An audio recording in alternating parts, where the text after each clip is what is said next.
आज के सेशन में हम लोग मोल कॉन्सेप्ट के न्यूमेरिकल्स करने जा रहे हैं। वे स्टूडेंट्स जिन्होंने हमारा मोल कॉन्सेप्ट थ्योरी का लेक्चर नहीं देखा है वो पहले मोल कॉन्सेप्ट थ्योरी का लेक्चर देख लें, वीडियो देख लें, उसके बाद न्यूमेरिकल्स करें, अदरवाइज न्यूमेरिकल समझ में नहीं आएंगे। यूनिटरी मेथड से बिना किसी फॉर्मूले के आपको न्यूमेरिकल्स कराने जा रहा हूं। कुछ भी रटने की जरूरत नहीं है, केवल मैंने आपको 3 बातें बताई थी कि मोल एक यूनिट है, जैसे कि डजन में 12 ऑब्जेक्ट्स होते हैं, वैसे ही 1 मोल में 6.023 into 10 to the power 23 objects होते हैं। पहली बात याद रखनी है, 1 mole equals to 6.023 into 10 to the power 23 objects. दूसरी बात जो आपको याद रखनी है वो याद रखनी है, किसी भी सब्सटेंस का 1 मोल लेने के लिए उसके उतने ही ग्राम ले लेते हैं जितना कि उसका एटॉमिक वेट या मॉलिक्यूलर वेट है। तीसरी बात गैसियस सिस्टम्स के लिए है कि किसी भी गैस के 1 मोल का एसटीपी या एनटीपी पे वॉल्यूम 22.4 लीटर होता है। क्यों होता है ये मैंने पिछले वीडियो में बताया है आपको, लेकिन ये 3 बातें याद रखनी है और सारे न्यूमेरिकल्स बिना किसी फॉर्मूले के हो जाएंगे। तो स्टार्ट करते हैं। हमारा पहला न्यूमेरिकल है, calculate the mass of single atom of sulphur and single molecule of carbon dioxide. तो सल्फर के एक एटम का मास निकालना है हमें। हमें मालूम है कि सल्फर की अगर हम बात करें तो सल्फर का एटॉमिक वेट होता है, atomic weight of sulphur equals to 32 gram per mole. तो अगर हम सल्फर का 32 ग्राम ले लेंगे तो उसमें 1 मोल सल्फर होगा और 1 मोल सल्फर में 6.023 into 10 to the power 23 particles होते हैं। तो हम लिख सकते हैं कि we know 6.023 into 10 to the power 23 atoms means 1 mole of sulfur equals to 32 ग्राम। तो इतने एटम्स का मास कितना है? 32 ग्राम। तो 1 एटम का मास क्या होगा? तो 1 atom of sulfur equals to 32 divided by 6.023 into 10 to the power 23 ग्राम। इसको हम सॉल्व कर लेंगे। इसको जब हम सॉल्व करेंगे तो हमारा आंसर आएगा 5.31 into 10 to the power -23 ग्राम। ऐसे ही हम कर सकते हैं कि कार्बन डाइऑक्साइड के एक मॉलिक्यूल का वेट भी निकाल सकते हैं। दूसरे केस में उसमें हम कर रहे हैं कि हम जानते हैं कि कार्बन डाइऑक्साइड CO2, कार्बन का एटॉमिक वेट होता है 12, ऑक्सीजन का एटॉमिक वेट होता है 16। तो 2 into 16 + 12 equals to 44 gram per मोल। ये होगा कार्बन डाइऑक्साइड का मॉलिक्यूलर वेट। तो हम जानते हैं किसी भी सब्सटेंस का उतना ही ग्राम ले लें जितना कि उसका मॉलिक्यूलर वेट है, तो उसमें 1 मोल होगा। तो हम लिख सकते हैं इस mass of 6.023 into 10 to the power 23 molecules means 1 mole of CO2 equals to कितना हो जाएगा? 44 ग्राम। तो इतने मॉलिक्यूल्स का वेट है 44 ग्राम। तो 1 मॉलिक्यूल का वेट क्या होगा? तो 1 molecule of CO2 equals to 44 divided by 6.023 into 10 to the power 23। ये आपका सॉल्व होके आएगा 7.30 into 10 to the power -23 gram. तो आपने देखा ये दोनों ही क्वेश्चंस हमने बिना किसी फॉर्मूले के यूनिटरी मेथड से कर लिए, और पूरे मोल कॉन्सेप्ट में जितने भी न्यूमेरिकल्स हैं सब ऐसे ही कॉन्सेप्ट से किए जाते हैं। ज्यादा फॉर्मूले रटने का कोई फायदा नहीं है, क्योंकि फॉर्मूले आप ओवरलैप कर जाते हो। अक्सर देखा है मैंने कि बच्चे फॉर्मूले को ओवरलैप कर जाते हैं और क्वेश्चन को गलत कर देते हैं। लेकिन अगर आपको कॉन्सेप्ट आता है तो क्वेश्चन गलत होने की संभावना ना के समान हो जाती है। तो अगला क्वेश्चन देखते हैं हम अपना। नेक्स्ट क्वेश्चन है हमारा, how many molecules of water and oxygen are there in 0.9 gram of water. तो इसको करते हैं। हमसे पूछा गया है 0.9 ग्राम वाटर दिया गया है, उसमें वाटर के कितने मॉलिक्यूल होंगे और ऑक्सीजन के कितने एटम्स होंगे। तो पहले हम निकाल लेते हैं वाटर के मॉलिक्यूल्स। तो वाटर जो होता है वो बच्चों हमारा होता है H2O। हाइड्रोजन का एटॉमिक मास होता है 1, तो 2 into 1 + 16 इक्वल्स टू हो जाएगा 18 ग्राम पर मोल। तो हम जानते हैं कि फिर वही बात आती है कि किसी भी सब्सटेंस का 1 मोल लेने के लिए उसके उतने ही ग्राम ले लें जितना कि उसका मॉलिक्यूलर वेट है, तो उसमें 1 मोल पार्टिकल होंगे। तो हम लिख सकते हैं कि we know 18 gram of water equals to 1 mole और 6.023 into 10 to the power 23 molecules. 1 mole में इतने मॉलिक्यूल्स होते हैं, तो 18 ग्राम में बेटा इतने मॉलिक्यूल्स हैं, तो हम निकाल लें 0.9 ग्राम में कितने होंगे, यूनिटरी मेथड लगा दें। 18 gram of water equals to 6.023 into 10 to the power 23 molecules. तो 1 gram of water equals to 6.023 into 10 to the power 23 upon 18 molecules. ऐसे हमें निकालना है कितने में, हमें निकालना है 0.9 ग्राम में। तो 0.9 gram of water equals to 6.023 into 10 to the power 23 divided by 18 into 0.9, इतने मॉलिक्यूल्स होंगे। इसको जो हम लोग सॉल्व करेंगे तो ये आएगा बेटा 9 2 18, तो ये लगभग हमारा हो जाएगा जाके,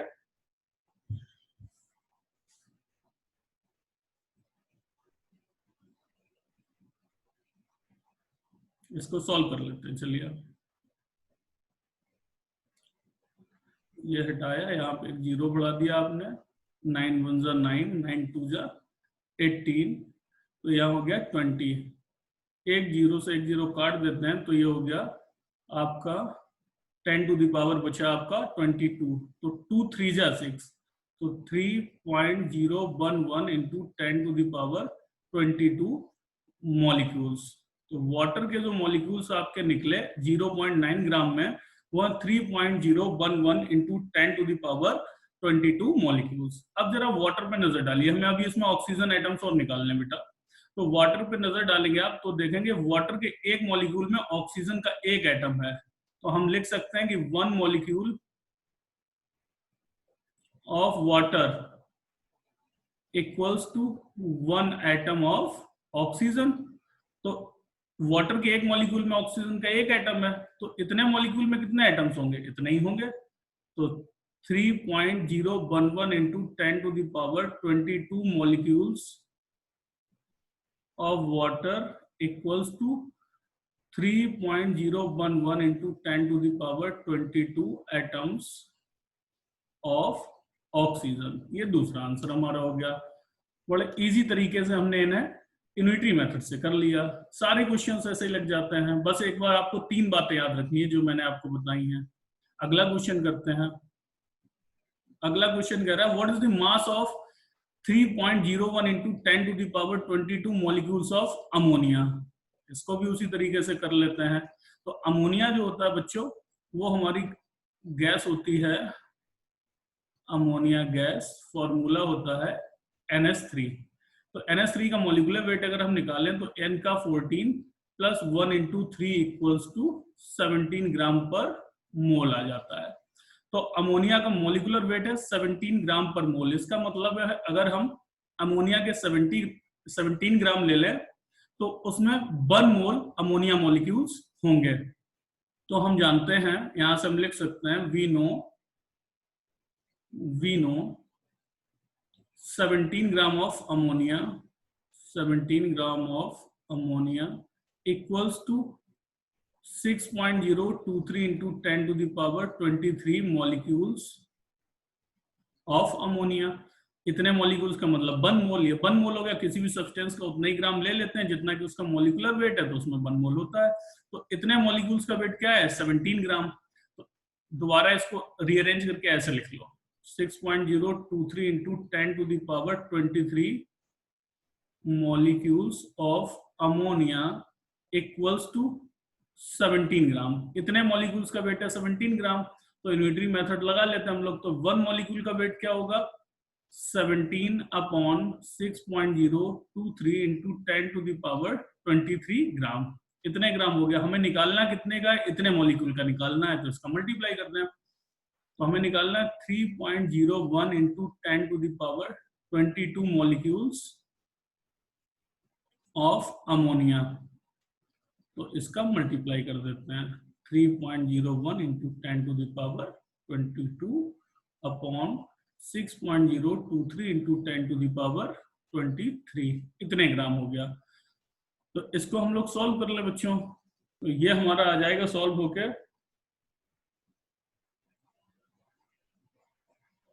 0.85 ग्राम, 0.85 ग्राम। तो इतने मॉलिक्यूल्स का जो वेट है वो है 0.85 ग्राम। नेक्स्ट क्वेश्चन पे चलते हैं।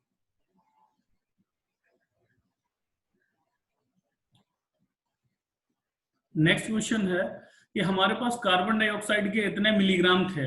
अब इतने मिलीग्राम में, पहले तो इसको ग्राम में बदल लीजिए तो कंफ्यूजन नहीं होगा।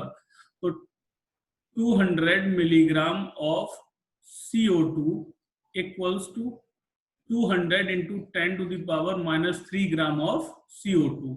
तो ये मिली का मतलब होता है बेटा 10 टू द पावर -3, तो इसको ऐसे भी लिख सकते हैं 0.2 ग्राम ऑफ CO2। तो हमारे पास 0.2 ग्राम कार्बन डाइऑक्साइड थी, और 0.2 ग्राम कार्बन डाइऑक्साइड थी तो इसमें कार्बन डाइऑक्साइड के मॉलिक्यूल्स ही होंगे। अब पता नहीं अभी आपको कितने मॉलिक्यूल्स होंगे, हम निकाल सकते हैं, बाद में निकालेंगे। और उसमें से इतने मॉलिक्यूल्स निकाल लिए किसी ने, तो अब पूछ रहा है कि कितने मोल बचे। तो मॉलिक्यूल नहीं पूछे हैं, मोल पूछे हैं। तो इसको दो तरीके से कर सकते हैं। या तो आप ये जो 200 मिलीग्राम ऑफ CO2 है इसको भी मॉलिक्यूल में बदल लो, तो इसमें जितने मॉलिक्यूल हों उतने में से 10 टू द पावर 21 मॉलिक्यूल्स आप कम कर दें, जो बचे मॉलिक्यूल है उन्हें मोल में कन्वर्ट कर दें, पहली चीज। दूसरी चीज, आप CO2 को मिलीग्राम में ही रहने दें या ग्राम में रहने दें, ये 10 टू द पावर 21 मॉलिक्यूल्स जो है इनका मास निकाल लें। तो इस मास में से 0.2 ग्राम या 200 मिलीग्राम ऑफ CO2 में से 10 to the power 21 molecules of ammonia का मास घटा दें, और जितना मास बचे उसमें मोल निकाल लें। तो दो तरीके हैं, कैसे भी कर लें। हम लोग ऐसे कर लेते हैं कि इसमें नंबर ऑफ मोल निकाल लेते हैं और इसमें नंबर ऑफ मोल निकाल लेते हैं, बाद में एवोगैड्रो नंबर से डिवाइड कर देंगे, तो इन दोनों के नंबर ऑफ मॉलिक्यूल निकाल के 200 मिलीग्राम ऑफ CO2 में जितने मॉलिक्यूल आएंगे उसमें से 10 टू द पावर 21 मॉलिक्यूल्स को सब्ट्रैक्ट कर देंगे। बचेंगे जो मॉलिक्यूल उन्हें एवोगैड्रो नंबर से डिवाइड कर देंगे तो नंबर ऑफ मोल्स आ जाएंगे। तो हम देखते हैं इतने ग्राम CO2 है, तो हम जानते हैं कि CO2 का मोलर मास होता है 44, तो 44 gram of CO2 equals to 6.023 into 10 to the power 23 molecules. तो इतने ग्राम में इतने मॉलिक्यूल होंगे, क्योंकि मोलर मास जितना है। तो 0.2 ग्राम में कितने होंगे, तो 0.2 gram of CO2 equals to 6.023 into 10 to the power 23 divided by 44 into 0.2। इतने मॉलिक्यूल्स हमारे पास हैं। इसको सॉल्व कर लेते हैं। इसको सॉल्व करेंगे तो हम लोग, ये आ जाएगा हमारा, इधर कर लेते हैं 10 टू द पावर 21 के रिस्पेक्ट में, क्योंकि हमें सब्ट्रैक्ट भी इसी ऑर्डर में करना है। तो यहां से 100 का मल्टीप्लाई इसमें कर देते हैं, तो ये हो जाएगा हमारा 602.3। तो ये हो गया 602.3 into 0.2 equals to this and divided by 44। तो ये आ जाएगा हमारा बेटा 2.73 into 10 to the power 21 molecules. Mathematical calculation बेटा मैं कैलकुलेटर लेके कर रहा हूं, हो सकता है कि मैथमेटिकल कैलकुलेशन में कोई प्रॉब्लम हो जाए, तो आप देख लेना, मैं कॉन्सेप्ट बता रहा हूं और आप कैलकुलेशन में एक्सपेक्ट करता हूं कि 11th क्लास के बच्चे हो तो कर ही लोगे। तो 200 मिलीग्राम ऑफ CO2 में इतने मॉलिक्यूल्स थे, और इसमें से हमने कितने हटा दिए, इतने हटा दिए 10 टू द पावर 21। तो number of ammonia molecules removed, number of ammonia molecules removed equals to 1 into 10 to the power 21। इतने मॉलिक्यूल हमने हटा दिए, तो बचे कितने अमोनिया मॉलिक्यूल्स लेफ्ट। हमारे पास बचे थे इतने, हटा दिए इतने, तो कर दें। तो ये हो जाएगा 2.73 into 10 to the power 21 minus 1 into 10 to the power 21. तो 10 to the power 21 तो कॉमन हो जाएगा, ये बचेगा 1.73 into 10 to the power 21 molecules. अब इतने मॉलिक्यूल्स बचे, अभी इन्होंने ये नहीं पूछा कि मॉलिक्यूल कितने बचे, इन्होंने पूछा मोल्स कितने बचे। तो मॉलिक्यूल्स को मोल में बदलते हैं, हम जानते हैं 1 मोल में 6.023 into 10 to the power 23 molecules होते हैं। तो इसको अगर हम एवोगैड्रो नंबर से डिवाइड कर देंगे तो मोल्स आ जाएगा। तो moles of ammonia left equals to 1.73 into 10 to the power 21 divided by 6.023 into 10 to the power 23। तो ये आ जाएगा जाके आपका इक्वल्स टू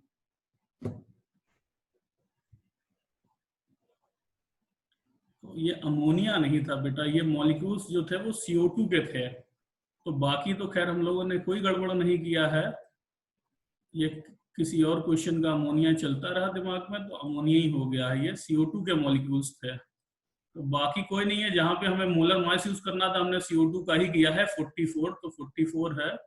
और यहाँ हम लोग कर देते हैं carbon dioxide, number of CO2 molecules removed इतने और CO2 मॉलिक्यूल्स लेफ्ट इतने, और यहाँ भी मोल जो हो जाएंगे वो CO2 के ही होंगे क्योंकि हम लोग CO2 में डील कर रहे थे ना कि अमोनिया में। तो ये पिछले वाले क्वेश्चन का शायद बना रहा है अमोनिया, तो वही चलता रहा, moles of CO2 left.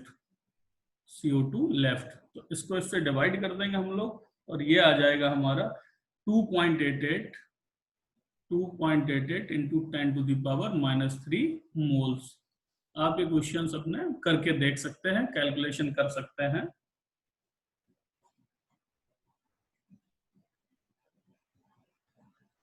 Next question पे चलते हैं हम लोग। How many molecules and atoms of oxygen are present in 5.6 litre of oxygen at NTP? तो जो ऑक्सीजन की बात यहाँ कर रहे हैं बेटा, ये ऑक्सीजन गैस है, ऑक्सीजन गैस हमने गैस के लिए बताया था कि NTP और STP पे एक बात याद करनी थी आपको कि STP या NTP पे किसी भी गैस के 1 मोल का वॉल्यूम, जिसे हम लोग मोलर वॉल्यूम कहते हैं, 22.4 लीटर होता है। तो हम जानते हैं कि 22.4 लीटर जो होता है वो 1 मोल का वॉल्यूम होता है। तो इतने लीटर कितने मोल का वॉल्यूम होगा, हम इजिली निकाल लेंगे। तो वी नो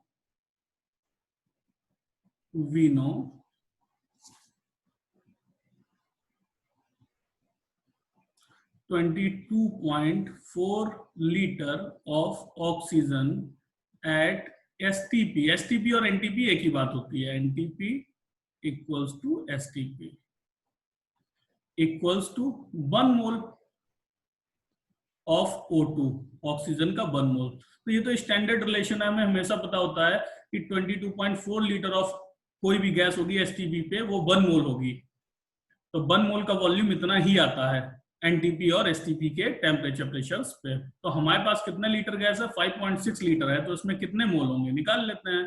तो इतने litre of O2 equals to 1 mole, तो 1 litre of O2 at STP equals to 1/22.4 mole of oxygen. तो हमें कितने में निकालना है, हमें निकालना है 5.6 litre of O2 at STP। तो ये हो जाएगा 1/22.4 इंटू 5.6 मोल ऑफ O2। तो ये हम लोग सॉल्व करेंगे, ये आ जाएगा 1/4 means 0.25 mole of O2। Oxygen के इतने मोल्स हैं उस गैस में। हमसे पूछा क्या गया है, हमसे पूछा गया मॉलिक्यूल्स कितने ऑक्सीजन के और एटम्स कितने हैं। तो ये तो मोल है और हम जानते हैं कि 1 मोल में कितने मॉलिक्यूल होते हैं, 6.023 इंटू 10 टू द पावर 23। तो पहले वाला कर लें, इसमें पहले पूछा गया है molecules of O2, molecules of oxygen equals to mole into number of molecule. तो मोल है 0.25, एक मोल में पार्टिकल होते हैं 6.023 इंटू 10 टू द पावर 23। तो इतने मॉलिक्यूल्स होंगे। तो इसको जब हम लोग सॉल्व करेंगे तो ये हमारा आ जाएगा बेटा 0.25 into 6.023 equals to 1.5 into 10 to the power 23 molecules of O2। Oxygen के इतने मॉलिक्यूल्स आ गए। अब दूसरे में क्या पूछा है कि नंबर ऑफ ऑक्सीजन एटम्स बताइए, एटम्स ऑफ ऑक्सीजन बताइए। तो आप देख सकते हैं कि O2 के एक मॉलिक्यूल में, O2 का मॉलिक्यूल ये इस तरीके से होता है, O2 के एक मॉलिक्यूल में 2 ऑक्सीजन एटम डबल बॉन्ड से बंधे रहते हैं। तो आप देख सकते हैं कि 1 molecule of O2 equals to 2 atoms of oxygen. तो हम जानते हैं 1 molecule of O2 equals to 2 atoms of oxygen. तो 1 मॉलिक्यूल में इतने एटम्स हैं, तो इतने मॉलिक्यूल में कितने एटम्स होंगे, 2 का मल्टीप्लाई कर देंगे। तो 1.50 into 10 to the power 23 molecules of O2 equals to 2 into 1.50 into 10 to the power 23 oxygen atoms. ये सॉल्व कर लेंगे तो आ जाएगा 3 into 10 to the power 23 oxygen atoms. ये हो गया हमारा। नेक्स्ट क्वेश्चन पे चलते हैं। How many electrons are present in 1.6 gram of methane. तो अब हमें एटम या मॉलिक्यूल तो गिनने ही है, उसके साथ इलेक्ट्रॉन भी गिनने हैं। जरा हम लोग मीथेन को देख लें, मीथेन क्या होता है। आप सबने 10th में गैसेस पढ़ी होंगी, हाइड्रोकार्बन में मीथेन, इथेन। तो सबसे सिंपलेस्ट मेंबर जो है वो मीथेन, CH4। तो आप मीथेन का अगर स्ट्रक्चर देखें तो मीथेन में पहले एक मॉलिक्यूल में कितने इलेक्ट्रॉन्स होते हैं आप ये देख लें। तो कार्बन के जो इलेक्ट्रॉन्स होते हैं बेटा वो होते हैं 6। कार्बन के इलेक्ट्रॉन्स होते हैं 6। Number of electrons in carbon equals to 6। और एक हाइड्रोजन एक इलेक्ट्रॉन देता है, तो 4 हाइड्रोजन कितने इलेक्ट्रॉन देंगे, 4। एक में एक इलेक्ट्रॉन ही होता है। तो number of electrons in hydrogen equals to 1। तो यहां से हम लिख सकते हैं 1 molecule of CH4 equals to 6 + 4। देखिए एक हाइड्रोजन एक इलेक्ट्रॉन देता है, लेकिन 4 हाइड्रोजन हैं, तो 6 + 4 इक्वल्स टू 10 इलेक्ट्रॉन्स। तो आपने देखा कि एक मीथेन के मॉलिक्यूल में 10 इलेक्ट्रॉन है। अब अगर हम इतने ग्राम मीथेन में मीथेन के मॉलिक्यूल गिन लें तो एक मॉलिक्यूल में 10 इलेक्ट्रॉन है, तो इतने ग्राम में जितने मॉलिक्यूल होंगे उसमें 10 का मल्टीप्लाई कर देंगे तो टोटल नंबर ऑफ इलेक्ट्रॉन्स आ जाएंगे। तो इसके लिए फिर हम अपना वही मेथड लगाते हैं कि किसी भी सब्सटेंस का अगर उतना ही ग्राम ले लें जितना कि उसका मोलर मास हो, तो उसमें 1 मोल होता है, तो कार्बन का 12 होता है और plus 4 into 1 equals to 16 gram per mole methane का हो जाएगा मोलर मास। तो हम जानते हैं, वी नो, ये स्टैंडर्ड रिलेशन हम लोग हमेशा जानते हैं कि 16 gram of methane equals to 1 mole. 1 mole का मतलब 6.023 into 10 to the power 23 molecules. तो 16 ग्राम में इतने मॉलिक्यूल्स हैं, तो हमें कितने ग्राम में देखने हैं, 1.6 ग्राम में। तो 1.6 में निकाल लेते हैं। 1.6 gram of methane equals to 6.023 into 10 to the power 23 divided by 16 into 1.6 molecules. इतने मॉलिक्यूल्स होंगे। तो इसको हम लोग सॉल्व करते हैं तो ये आ जाएगा हमारा 6.023 into 10 to the power 22 molecules. तो इतने तो मॉलिक्यूल्स हैं 1.6 ग्राम मीथेन में। अब एक मॉलिक्यूल में इलेक्ट्रॉन कितने हैं, 10। तो टोटल नंबर ऑफ इलेक्ट्रॉन्स कितने हो जाएंगे 1.6 ग्राम मीथेन में, 10 into दिस। तो number of electrons in 1.6 gram of methane equals to 10 into 6.023 into 10 to the power 22। तो ये आ जाएगा आपका दोबारा एवोगैड्रो नंबर, कितने इलेक्ट्रॉन्स होंगे, 6.023 into 10 to the power 23 electrons उसमें होंगे। अगले क्वेश्चन पे चलते हैं हम लोग। अगला क्वेश्चन है, calculate the number of moles in 25 gram of calcium carbonate. Calcium carbonate के 25 ग्राम में कितने मोल्स होंगे। तो कैल्शियम कार्बोनेट का फॉर्मूला लिख लेते हैं पहले। कैल्शियम जिस पे 2 पॉजिटिव होता है, कार्बोनेट पे 2 नेगेटिव, तो फॉर्मूला बन जाएगा CaCO3। ये हो गया हमारा कैल्शियम कार्बोनेट। इसका मोलर मास भी निकाल लें। कैल्शियम का एटॉमिक मास होता है 40, कार्बन का होता है 12, एक ऑक्सीजन का होता है 16, तो 3 इंटू 16, तो ये हो जाएगा, ये 16 3 जा 48, 48 और 12 60 और प्लस 40 इक्वल्स टू पूरा 100 हो गया, 100 ग्राम पर मोल। तो अब आपको क्लियर है कि कैल्शियम कार्बोनेट के 100 ग्राम में 1 मोल होंगे, तो इतने ग्राम में कितने मोल होंगे हम लोग निकाल लेंगे। तो we know 100 gram of calcium carbonate equals to 1 mole. तो 1 gram of calcium carbonate equals to 1 upon 100 mole. तो हमें कितने में निकालना है, 25 ग्राम में। तो 25 gram of calcium carbonate equals to 1 upon 100 into 25 mole. तो ये आ जाएगा आपका बच्चों 0.25 मोल, इतने मोल होंगे उसमें। तो कैल्शियम पहले तो पूछा गया calculate the number of moles in 25 gram of calcium carbonate, आ गया।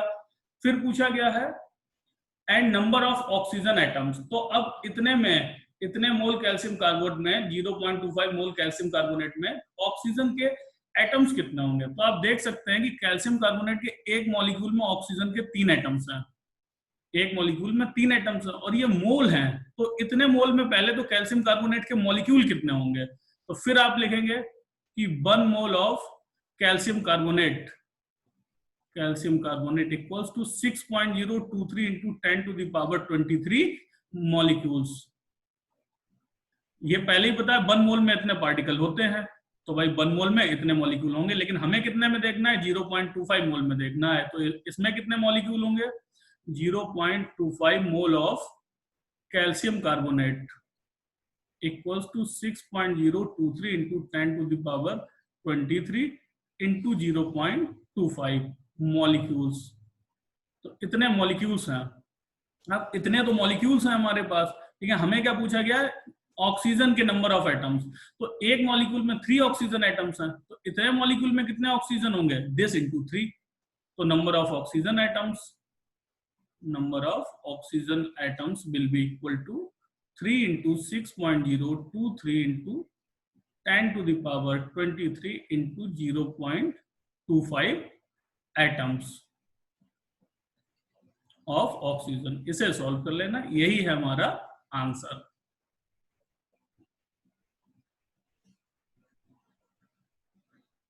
नेक्स्ट क्वेश्चन चलते हैं। अगला क्वेश्चन है 6 gram of carbon was completely burned in oxygen. Carbon को जलाया है और कार्बन के केवल 6 ग्राम को जलाया, ऑक्सीजन में पूरा जला दिया, सब CO2 बना दिया हम लोगों ने, ये कह रहे हैं। What will be the volume of CO2 produced at NTP? तो CO2 का कितना वॉल्यूम बनेगा, कितने लीटर बनेंगे, ये नहीं पूछा है कि कितने मोल बनेंगे। मोल तो हम लोग सीधे निकाल लेंगे। तो अब हम लोग पहले मोल निकालेंगे और मोल को फिर एनटीपी पे लीटर में वॉल्यूम में बदल देंगे। हम जानते हैं 1 मोल इक्वल्स टू 22.4 लीटर। तो जितने भी मोल आएंगे उसको देख लेंगे कितने लीटर होगा। बाद में निकालेंगे how many molecules will be present in the gas. तो जब मोल पता चल जाएंगे तो कितने मॉलिक्यूल निकालने के लिए एवोगाड्रो नंबर का मल्टीप्लाई कर देंगे, तो नंबर ऑफ मॉलिक्यूल पता चल जाएंगे। सबसे पहले हम लोग एक कंबस्टन रिएक्शन लिखते हैं। कंबस्टन कराते हैं, कार्बन को जलाया गया है, कोई भी चीज ऑक्सीजन नहीं जलती है, तो C+O2 फॉरवर्डेड टू CO2 हमने जलाया। यहां से आप देख सकते हैं कि 1 मोल, जब कुछ नहीं लिखा होता आगे तो 1 होता है। तो 1 mole of carbon burns in 1 mole of oxygen, 1 mole of oxygen to give 1 mole of CO2। तो 1 मोल से क्या है, 1 मोल मिलता है। और हम लोग कितने मोल जला रहे हैं, मोल को, अच्छा इन्होंने ग्राम दिया है तो आपको ग्राम और मोल में से चेंज करना होगा। हम लोग चाहें तो यहाँ ग्राम में लिख लें, भाई किसी भी सब्सटेंस का 1 मोल उसके उतना ही ग्राम होता है जितना कि उसका मॉलिक्यूलर वेट होता है। तो यहाँ ऐसे लिख लें, या फिर हम लोग ऐसे लिख लें कि 1 मोल की जगह 12 ग्राम, कार्बन का 12 ग्राम जलता है ऑक्सीजन के 16 to 32 ग्राम में, और कार्बन डाइऑक्साइड का 44 ग्राम जो है वो हमें मिलता है। ये दोनों बातें एक ही हैं, चाहे ऐसे कह लो या ऐसे कह लो। अब लेकिन कंडीशन क्या है हमारे पास, कंडीशन हमने कितना जलाया, हमने 12 ग्राम नहीं जलाया, 6 ग्राम जलाया। तो 12 ग्राम से CO2 कितनी मिलती है, 44 ग्राम या फिर 1 मोल। तो 6 ग्राम से कितनी मिलेगी, उसकी हाफ मिलेगी। तो 6 ग्राम से जब मिलेगी तो 6 ग्राम जलेगी हमारी इसके हाफ में। इससे हमें कोई मतलब भी नहीं है, सीधे यहां से रिलेशन देखें कि 12 ग्राम से मिलती है कार्बन डाइऑक्साइड 44 ग्राम, तो 6 ग्राम से कितनी मिलेगी, तो 6 ग्राम से हमें मिलेगी इसकी half, means 22 gram of CO2। और 22 ग्राम ऑफ CO2 कितनी होगी, देखो 1 मोल से कितनी मिल रही थी हम लोगों को, 1 मोल CO2, या 12 ग्राम से 44 ग्राम मिल रही थी जिसे 1 मोल कहते हैं, तो 22 ग्राम में कितने मोल होगी, ये होगी 0.5 मोल ऑफ CO2। 44 ग्राम में 1 मोल होती है तो 22 ग्राम में 0.5 मोल ऑफ CO2। तो CO2 कितने मोल निकली, 0.5 मोल निकली। अब लेकिन हमसे मोल नहीं पूछा गया, हमसे पूछा गया एनटीपी पे वॉल्यूम बताओ, तो हम निकाल देते हैं, हम जानते हैं वी नो 22, ऐसे लिखो 1 मोल of CO2 at NTP equals to 22.4 litre. तो 1 मोल इतना 22.4 लीटर होता है, तो 0.5 मोल कितना होगा CO2 का, ये होगा जाके 22.4 इंटू 0.5 लीटर, मीन्स 11.2 लीटर।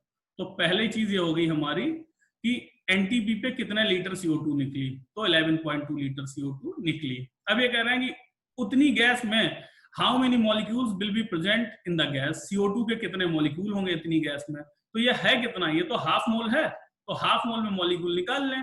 दूसरी बात, number of molecules of CO2 equals to, mole में एवोगैड्रो नंबर का मल्टीप्लाई करते हैं, तो 0.5 मोल है और 1 मोल में होते हैं 6.023 into 10 to the power 23 molecules.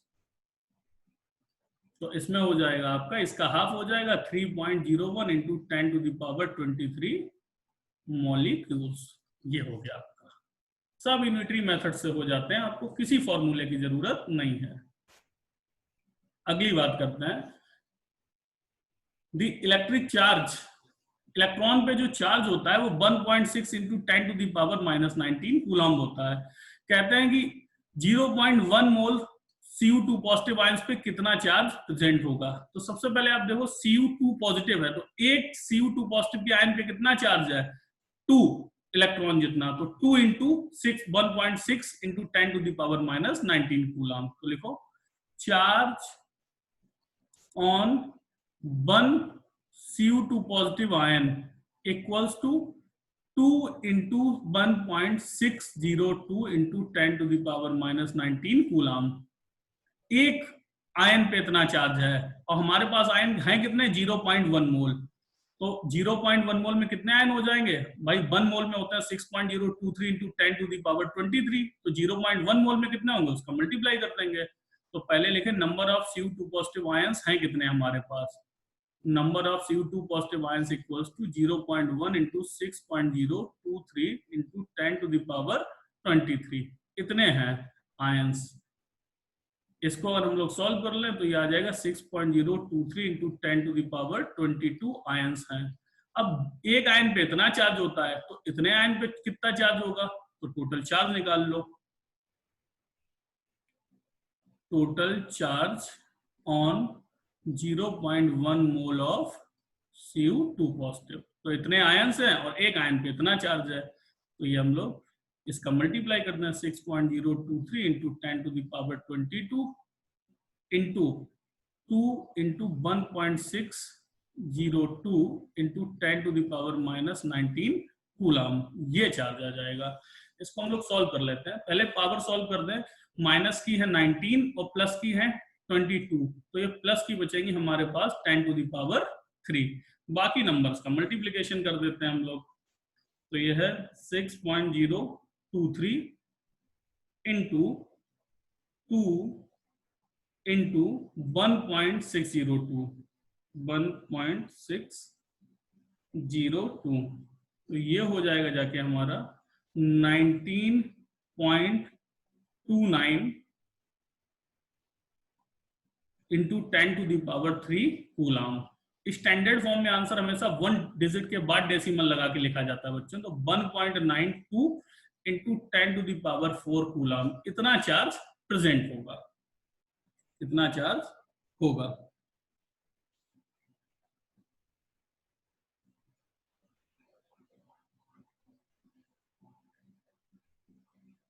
अगला क्वेश्चन देखते हैं। अगला अगला क्वेश्चन हमारा है chlorophyll the green colouring matter of plants contains 2.68% of magnesium by mass. आपको मालूम है प्लांट्स का जो ग्रीन कलर होता है वो क्लोरोफिल की वजह से होता है। क्लोरोफिल में जो मैग्नीशियम पाया जाता है, मैग्नीशियम की परसेंटेज जो है वो 2.68% है। तो कह रहे हैं कि टोटल जो क्लोरोफिल है वो आपके पास 3 ग्राम है, बताओ उसमें मैग्नीशियम के एटम्स कितने होंगे। तो 3 ग्राम में 3 ग्राम तो टोटल क्लोरोफिल है, इसमें हमारा मैग्नीशियम कितना है 2.68 ग्राम। तो मैग्नीशियम का मास निकाल लें, और मास निकल आएगा तो नंबर ऑफ एटम्स तो निकल ही आएंगे। तो mass of magnesium in 3 gram of chlorophyll ये हो जाएगा इक्वल्स टू 2.68% ऑफ 3, इतने ग्राम हो जाएगा। ये हो गया जाके आपका मास। तो इतने ग्राम है, इसको अगर सॉल्व कर लें तो ये आ जाएगा 2.68 into 3 divided by 100 equals to 0.0804 gram. इतने ग्राम मैग्नीशियम है। अब फिर वही बात है कि मैग्नीशियम हम लोग जानते हैं कि मैग्नीशियम का एटॉमिक वेट कितना होता है। एटॉमिक वेट ऑफ मैग्नीशियम हम लोग जानते हैं कि 24 होता है लगभग ग्राम पर मोल। तो हम जानते हैं कि किसी भी सब्सटेंस का उतना ही ग्राम ले लें जितना कि उसका एटॉमिक वेट है, तो उसमें 1 मोल पार्टिकल होंगे। तो हम कह सकते हैं कि 24 gram of magnesium equals to 6.023 into 10 to the power 23 atoms. ये हमें हमेशा पता रहता है कि किसी भी सब्सटेंस का उतना ही ग्राम ले लें जितना कि उसका एटॉमिक वेट है, तो उसमें 1 मोल होगा, 1 मोल में इतने पार्टिकल होते हैं। तो इतने ग्राम का मास, इतने ग्राम में इतने एटम्स हैं। तो 0.0804 ग्राम में कितने पार्टिकल्स होंगे निकाल लेते हैं। तो 1 ग्राम ऑफ मैग्नीशियम में कितने पार्टिकल होंगे 6.023 into 10 to the power 23 divided by 24 atoms. और हमें निकालने कितने में 0.0804। तो इतने में 0.0804 ग्राम मैग्नीशियम में एटम्स होंगे। 6.023 into 10 to the power 23 into 0.0804 upon 24, इतने एटम्स होंगे। इसको हम लोग सॉल्व कर लें तो ये हमारा आ जाएगा 6.023 इंटू 0.0804 डिवाइडेड बाई 24। तो ये आ जाएगा equals to 0.0201 into 10 to the power 23 atoms. इसको भी आप स्टैंडर्ड फॉर्म में लिख लेंगे तो 1 2 यहाँ पे डेसिमल ले आएंगे तो ये हो जाएगा आपका 2.01 इंटू 10 टू द पावर 20।